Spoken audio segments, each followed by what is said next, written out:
ہمارے اکابر اپنے مرادوں کے معاملات کے کتنے پابند تھے. ہمارے حضرت مفتی صاحب رحمۃ اللہ علیہ نے ایک واقعہ سنایا.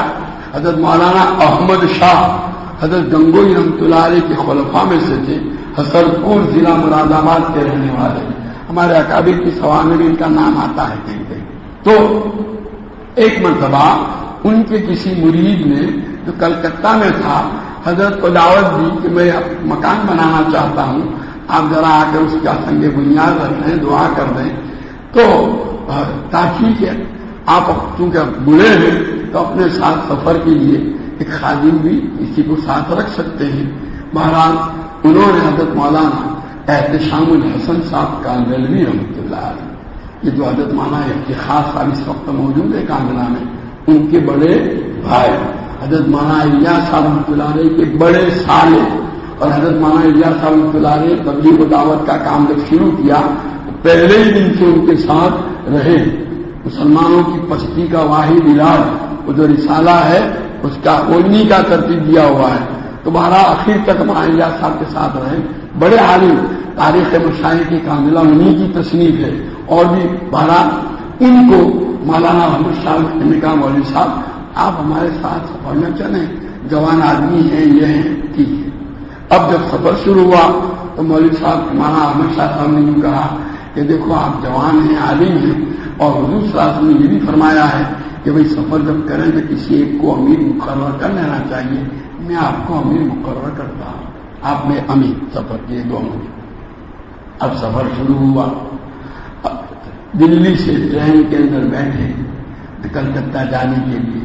اتفاق کی بات کہ اسی دوران سفرات کو مولانا احمد شاہ صاحب کو بہت دستہ آئے, جھاڑے لگ گئے, اور اس کی وجہ سے بے انتہا کمزوری آ گئی.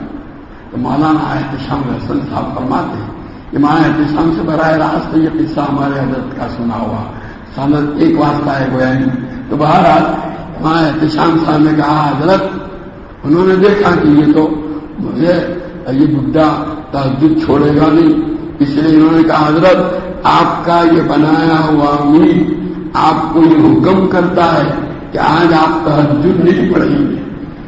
مقصد ان کا یہ تھا کہ ان کو آرام مل جائے, آرام کی ضرورت ہے, ایسے بھی بیماری میں اور سفر میں تو شریعت نے گنجائشیں دی ہے اور ایسے بھی ثواب ملتا ہے.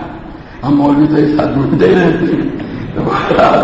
جو ہے وہ انہوں نے یہ کہا. اب وہ تو سو گئے. کہ میں نے نیند میں محسوس کیا کہ کوئی آدمی میرے پاؤں کا انگوٹھا پکڑ کر ہلا رہا.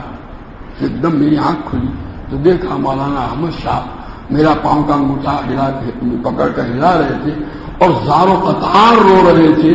آنسوں سے ان کی داڑھی تر تھی. کہنے لگے مولوی صاحب حضرت گنگوئی کا واسطہ دے کر کہتا ہوں مجھے تہجد پڑھنے کی اجازت دے دو. 57 سال ہوئے حضرت سے بیعت ہوا, کبھی تہجد ناگا نہیں ہوا. حضرت مولانا احتشام صاحب کیا میں تو گھبرا کر اٹھ گیا. حضرت آپ کو یہ تو دیکھو یہ معاملات کا اہتمام, شریعت پر عمل کا اہتمام کتنا